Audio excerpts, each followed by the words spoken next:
The legendary G2 models were still an icon from the Royal Enfield stable, the higher resale price tag stealing all the headlines, and many times I got wondered regarding the immense popularity that grows day by day among the youths.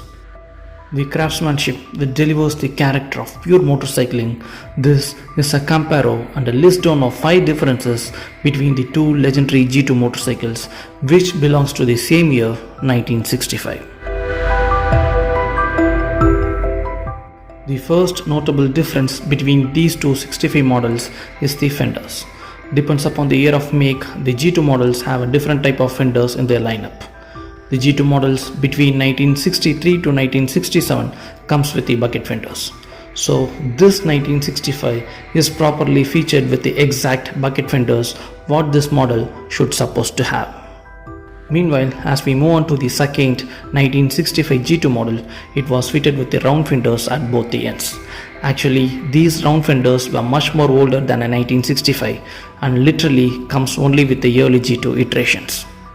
As many decades have already passed, the stock fenders would have been swapped with these round fenders, and regarding originality, it's a different story. I personally love the bucket fenders and they are more strong and rigid. The next notable difference is in the wheel rims. Both the machines were featured with the half-width hubs but with a different spokes pattern. This 1965 G2 had an unique spokes pattern of 3 spokes at one side and the fourth one placed alternatively.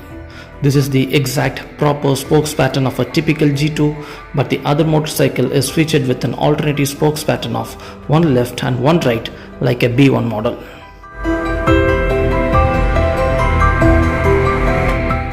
Especially when coming to this engine segment, the first good-looking, completely restored 1965 motorcycle have the 2 engine serial numbers, the G2 serial number and the Enfield India serial number. But the second one have only the G2 stampings. The Enfield India numbering sequence is not available, and even the crankcase number below the breather is also missing. But both the serial numbers are properly punched in this chassis frame.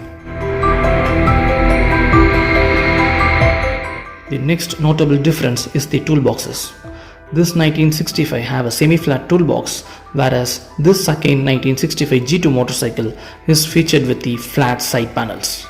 This 1965 model should also supposed to have a semi-flat side boxes, but here it was swapped with the flat side panels like in early G2 iterations.